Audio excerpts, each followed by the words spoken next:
नमस्कार दोस्तों, मैं योगेंद्र कुमार कश्यप चिराग कॉन्वेंट स्कूल के यूट्यूब चैनल पर आप सभी का स्वागत करता हूं। आज हम इस वीडियो लेक्चर के माध्यम से पास्ट इंडेफिनिट टेंस के बारे में सीखेंगे। पास्ट इंडेफिनिट टेंस के बारे में जो भी कंसेप्ट्स हैं हम आपको बिल्कुल क्लियर कराएंगे। और आइए ज्यादा देर न करते हुए शुरू करते हैं। तो सबसे पहले हम डेफिनेशन देख लेते हैं। Past indefinite sentence, the sentence which ends on tatha, tithi, tethe, a, e, a, etc. is called past indefinite tense. Means जिन वाक्यों के अंत में ये सभी सब अक्षर ताथा, तिथि, तेथे, आ, ई, ए आदि आए हों, वे सभी वाक्य पास्ट इंडेफिनिट टेंस के वाक्य कहलाते हैं। आइए एग्जाम्पल देख लेते हैं। वह दिल्ली गया था, तो आ गया इसमें बाद में, तो ये पास्ट इंडेफिनिट टेंस का वाक्य है। दोस्तों, किसी भी टेंस का हिंदी से इंग्लिश में ट्रांसलेशन करने के लिए हेल्पिंग वर्ब की बहुत बड़ी महत्ता होती है। तो आइए पास्ट इंडेफिनिट टेंस की हेल्पिंग वर्ब क्या है ये जान लेते हैं। पास्ट इंडेफिनिट टेंस की हेल्पिंग वर्ब है डिड, जिसका प्रयोग सभी कर्ताओं के साथ होता है, चाहे वो कर्ता बहुवचन है और चाहे वो कर्ता एक वचन है। तो सभी प्रकार के कर्ताओं के साथ डिड का प्रयोग नेसेसरी किया जाता है। तो ट्रांसलेशन के रूल देख लेते हैं। तो सबसे पहले हम देखते हैं एफर्मेटिव सेंटेंसेस। जैसा कि हम आपको पहले भी बता चुके हैं कि एफर्मेटिव सेंटेंस वे साधारण वाक्य होते हैं जो बिल्कुल सिंपल स्टेटमेंट होते हैं। इनमें किसी भी प्रकार का कोई नहीं शब्द या कोई प्रश्नवाचक शब्द बिल्कुल भी नहीं आता है। पास्ट इंडेफिनिट टेंस के एफर्मेटिव सेंटेंसों में हेल्पिंग वर्ब का प्रयोग नहीं होता है, अपितु एक वचन और बहुवचन सभी प्रकार के कर्ताओं के साथ डिड नॉट का प्रयोग, वर्ब की सेकंड फॉर्म का प्रयोग हम करते हैं। ओके, आइए इसका शॉर्ट रूल देख लेते हैं। रूल क्या है, किस तरह से बनाए जाते हैं ये। तो इनमें सबसे पहले सब्जेक्ट प्लस वर्ब की सेकंड फॉर्म प्लस ऑब्जेक्ट, उसके बाद कंप्लीमेंट और उसके बाद फुल स्टॉप। तो सब्जेक्ट, वर्ब, ऑब्जेक्ट और कंप्लीमेंट, इन सभी की पहचान करने के लिए हम आपके लिए वीडियो पहले ही तैयार कर चुके हैं। यदि आपने वो वीडियो नहीं देखी है तो उसे देख लीजिए। उसमें अच्छी तरह से बताया गया है कि सब्जेक्ट क्या होता है, कैसे पहचान होती है, वर्ब क्या होता है, इसकी पहचान कैसे होती है, ऑब्जेक्ट क्या होता है, इसकी पहचान कैसे होती है, और कंप्लीमेंट, सभी के बारे में बिल्कुल अच्छे विस्तार रूप से आपको बताया गया है। सेंटेंस एंड इट्स पार्ट्स की वो वीडियो है, उसे आप देख लें। इससे आपका सब्जेक्ट, वर्ब और ऑब्जेक्ट इनके बारे में जो भी कंसेप्ट है वो बिल्कुल क्लियर हो जाएगा। तो आइए एग्जांपल देख लेते हैं। मोर जंगल में नाचा, आ गया बाद में, तो इससे सिद्ध होता है कि ये पास्ट इंडेफिनिट टेंस का वाक्य है। अब हमें क्या करना है, शॉर्ट रूल के अकॉर्डिंग सबसे पहले सब्जेक्ट लगाना है। तो सब्जेक्ट क्या है, किसके बारे में बात हो रही है, मोर के बारे में बात हो रही है। तो द पिकॉक, सबसे पहले द पिकॉक लगाएंगे, उसके बाद में वर्ब की सेकंड फॉर्म, वर्ब क्या है, क्या काम कर रहा है, मोर, नाच रहा है। तो नाचने की जो सेकंड फॉर्म होती है वो होती है डांस्ड, द पिकॉक डांस्ड। अब ऑब्जेक्ट, ऑब्जेक्ट हमने बताया था कि ऑब्जेक्ट वह वस्तु या वह स्थान होता है जहां पर वह काम किया जाता है। तो मोर जंगल में नाचा, कहां नाचा, जंगल में। तो जंगल में हमारा हो जाएगा ऑब्जेक्ट, और ऑब्जेक्ट की अंग्रेजी हम क्या लगाएंगे, इन द फॉरेस्ट। क्लियर। आइए दूसरा एग्जांपल देख लेते हैं। वे कल दिल्ली मेला देखने गए। तो हमें सबसे पहले वही चारों चीजें देखनी है, सब्जेक्ट, वर्ब, ऑब्जेक्ट और कंप्लीमेंट। तो इस सेंटेंस में कौन गए मेला देखने, वे। तो वे हमारा सब्जेक्ट हो जाएगा। सबसे पहले हम सब्जेक्ट की अंग्रेजी लगाएंगे दे, उसके बाद में क्या काम किया गया है, गए हैं वो। तो गए का मतलब जाना, जाना की जो अंग्रेजी होती है वो गो होती है, और इसकी सेकंड फॉर्म गो, वेंट, गॉन, वेंट होती है। तो दे वेंट। अब ऑब्जेक्ट लगाना है, कहां गए, दिल्ली। दिल्ली के लिए हमने दिल्ली इस्तेमाल कर दिया, दे वेंट टू दिल्ली, वे दिल्ली गए। किस लिए गए, मेला देखने। तो टू सी द फेयर। अब इसमें बचा कल, तो कल के लिए हम इसमें क्या लगा देंगे, यस्टरडे, क्योंकि बीते हुए कल की बात हो रही है, तो यहां पे यस्टरडे और लग जाएगा। क्लियर। आइए आगे देखते हैं, नेगेटिव सेंटेंस के बारे में जान लेते हैं। तो नेगेटिव सेंटेंस ये वाक्य नकारात्मक स्टेटमेंट होते हैं। मींस इन वाक्यों में किसी भी काम को करने के लिए मना कर दिया जाता है, नकार दिया जाता है, इसलिए इन्हें नकारात्मक वाक्य या नेगेटिव सेंटेंस कहा जाता है। इनमें हेल्पिंग वर्ब के साथ नॉट का प्रयोग होता है। अब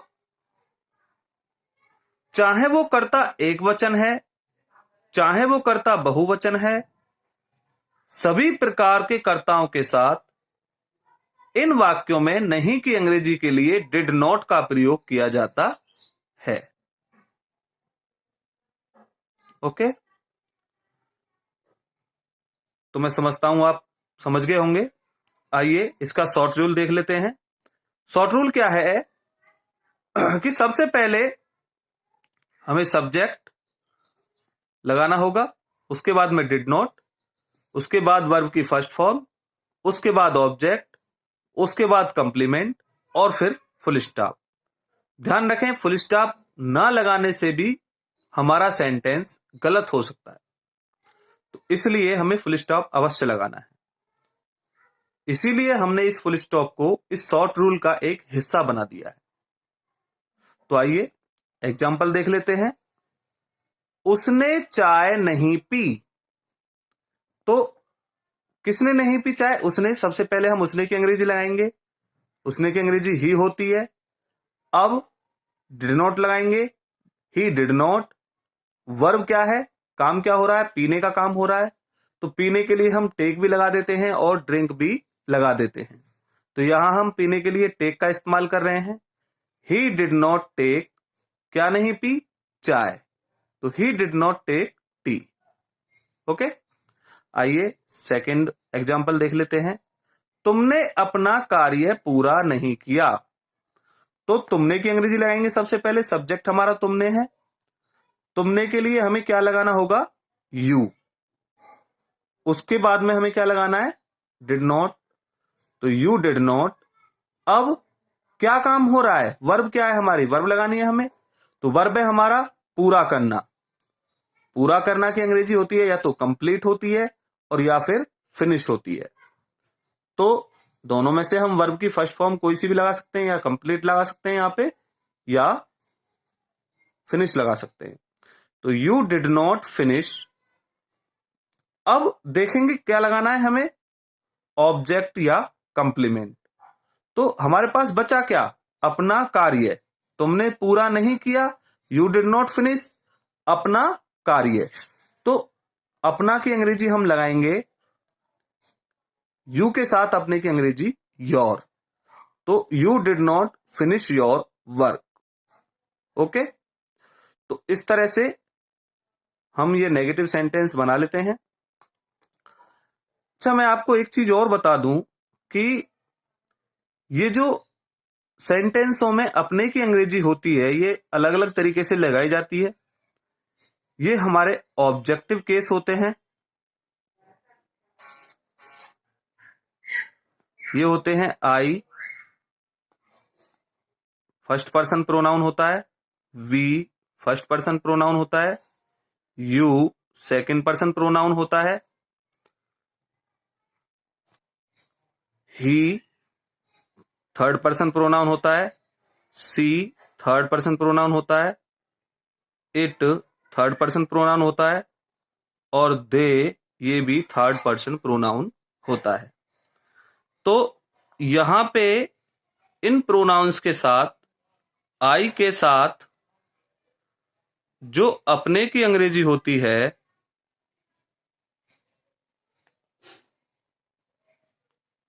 वो हम लगाते हैं माई।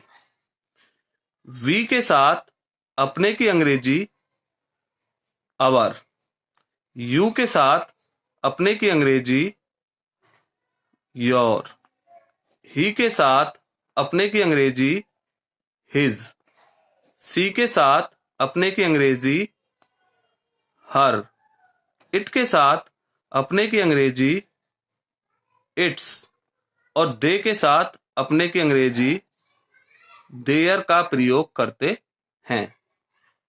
ओके, तो ये बात आपको ध्यान रखनी है। तो आइए अब देख लेते हैं नेगेटिव सेंटेंस का सेकंड मेथड। कभी कभी ऐसा भी होता है कि हमें कभी नहीं वाले वाक्य देखने के लिए मिलते हैं। तो इस तरह के वाक्यों को बनाने के लिए हमें क्या करना होगा? तो कभी नहीं वाले वाक्यों में नेवर के साथ वर्ब की सेकंड फॉर्म का प्रयोग करते हैं। यह बात आपको याद रखनी है, नोट करके लिखा गया है। एग्जाम्पल देख लेते हैं। मैंने कभी भी झूठ नहीं बोला। मैंने कभी भी झूठ नहीं बोला। तो यहां पे कभी भी आ गया, मींस ये काम उसने कभी नहीं किया। तो जब कभी नहीं वाक्य में आ जाए तो हमें क्या करना है? हमें कभी नहीं के लिए केवल नेवर का प्रयोग करना है। उसके बाद हमें डिड नॉट या डू नॉट या डज नॉट ऐसा कोई भी हमें नहीं लगाना है। नेवर के साथ हमेशा वर्ब की सेकंड फॉर्म का प्रयोग होता है ओनली। तो यहां पे हम नेवर के साथ वर्ब की सेकंड फॉर्म का प्रयोग करेंगे। एग्जाम्पल देख लेते हैं। आई मैंने की अंग्रेजी आई होगी। अब कभी नहीं के लिए हम नेवर का प्रयोग करेंगे, आई नेवर। अब क्या नहीं किया, काम क्या हो रहा है? बोलना। तो बोलने के लिए हम क्या लगा देंगे? टेल की second form told. I never told a lie, झूठ। मैंने कभी भी झूठ नहीं बोला। ठीक है, तो आप इस तरीके से और भी जो कभी नहीं वाले वाक्य होते हैं उन्हें आप बना सकते हैं। क्लियर? आइए आगे देख लेते हैं इंट्रोगेटिव सेंटेंसेस कैसे बनाए जाते हैं। तो इंट्रोगेटिव सेंटेंस मींस प्रश्नवाचक वाक्य होते हैं। ये दो प्रकार के होते हैं। नंबर एक, फर्स्ट टाइप कौन से होते हैं? जिनमें क्या शब्द वाक्य के आरंभ में ही आ जाता है। एग्जाम्पल के लिए, क्या वह बाजार नहीं गया? क्या वह बाजार नहीं हो गया? तो हम देखेंगे कि क्या इसमें सबसे पहले आ गया है। तो ये हमारा फर्स्ट टाइप इंट्रोगेटिव है। और इसको बनाने के लिए हमें किस शॉर्ट रूल का प्रयोग करना होगा, ये देख लेते हैं। देखिए, इसको बनाने के लिए हम सबसे पहले डिड का प्रयोग करेंगे, उसके बाद सब्जेक्ट, उसके बाद नॉट, यदि वाक्य में आया है तो। उसके बाद वर्ब की फर्स्ट फॉर्म, फिर ऑब्जेक्ट, फिर कंप्लीमेंट, और उसके बाद क्वेश्चन मार्क अवश्य लगाते हैं। यहां ध्यान दीजिएगा कि प्रश्नवाचक वाक्यों में हमेशा सबसे बाद में क्वेश्चन मार्क अवश्य लगा होता है। अगर ये नहीं है तो आपका सेंटेंस गलत माना जाएगा। ओके, आइए देखते हैं एग्जाम्पल। क्या वह बाजार नहीं गया? तो सबसे पहले हमें क्या करना है, डिड लगाना है। तो हमने सबसे पहले यहां पे डिड लगाया। डिड, अब वह, सब्जेक्ट क्या है हमारा, वह की अंग्रेजी हो जाएगी ही। डिड ही नॉट, इसमें आ रहा है तो नहीं लगाएंगे, नहीं के लिए लगाएंगे नॉट। डिड ही नॉट क्या काम कर रहा है, जाने का, तो वर्ब की फर्स्ट फॉर्म क्या हो जाएगी, go. Did he not go to the market, बाजार। डिड ही नॉट गो, क्या वह नहीं गया, टू द मार्केट, बाजार। तो क्या वह बाजार नहीं गया। ओके, आइए देखते हैं सेकंड टाइप। तो जो सेकंड टाइप इंट्रोगेटिव सेंटेंसेस होते हैं उनमें क्या, कब, कौन, कहां, कैसे, क्यों, ये सभी प्रश्नवाचक शब्द वाक्य में कहीं भी आ सकते हैं। चाहे तो ये वाक्य के पहले आ सकते हैं और चाहे ये वाक्य के बाद आ सकते हैं। तो ऐसे वाक्यों को बनाने के लिए हमें क्या करना होगा, हमें सबसे पहले वही अपना शॉर्ट रूल देखना है। तो शॉर्ट रूल क्या है, क्वेश्चन वर्ड की इंग्लिश। क्वेश्चन वर्ड यानी कि जो भी क्वेश्चन वर्ड वाक्य में आता है, क्या, कब, कौन, कहां, कैसे, क्यों, उसकी हमें अंग्रेजी लिखनी है। उसके बाद हमें डिड लगाना है। उसके बाद हमें सब्जेक्ट, नॉट यदि हो, वर्ब की फर्स्ट फॉर्म, ऑब्जेक्ट, कंप्लीमेंट और फिर क्वेश्चन मार्क लगा देना है। ओके, आइए एग्जांपल देख लेते हैं। तुमने खाना क्यों नहीं खाया? तो सबसे पहले क्यों आ रहा है, क्यों की अंग्रेजी हमने लगा दी यहां पे वाई। वाई, उसके बाद डिड, उसके बाद तुमने के लिए हम लगाएंगे यू, उसके बाद नॉट यदि है तो लगाएंगे है, तो नॉट लगा देंगे। Y did you not, verb क्या है, क्या काम कर रहा है, खा रहा है, तो खाने का हो गया eat. Why did you not eat, तुमने क्यों नहीं खाया। अब ऑब्जेक्ट बचा खाना, क्या नहीं खाया, खाना, तो खाने की अंग्रेजी क्या हो जाएगी, food. Y did you not eat the food. तो इस तरह से हम अपने पास्ट इंडेफिनिट टेंस के सभी वाक्यों को, चाहे वो एफर्मेटिव हैं, नेगेटिव हैं, इंट्रोगेटिव हैं, उनको हम आसानी से बना सकते हैं और आसानी से इन्हें सीख सकते हैं। आपके लिए हम यहाँ पे एक एक्सरसाइज भी दे रहे हैं, आप उसका स्क्रीनशॉट लेके उसको सॉल्व कीजिएगा। ये आपकी एक्सरसाइज है, आप इसका स्क्रीनशॉट ले लीजिएगा और इसे सॉल्व कीजिएगा।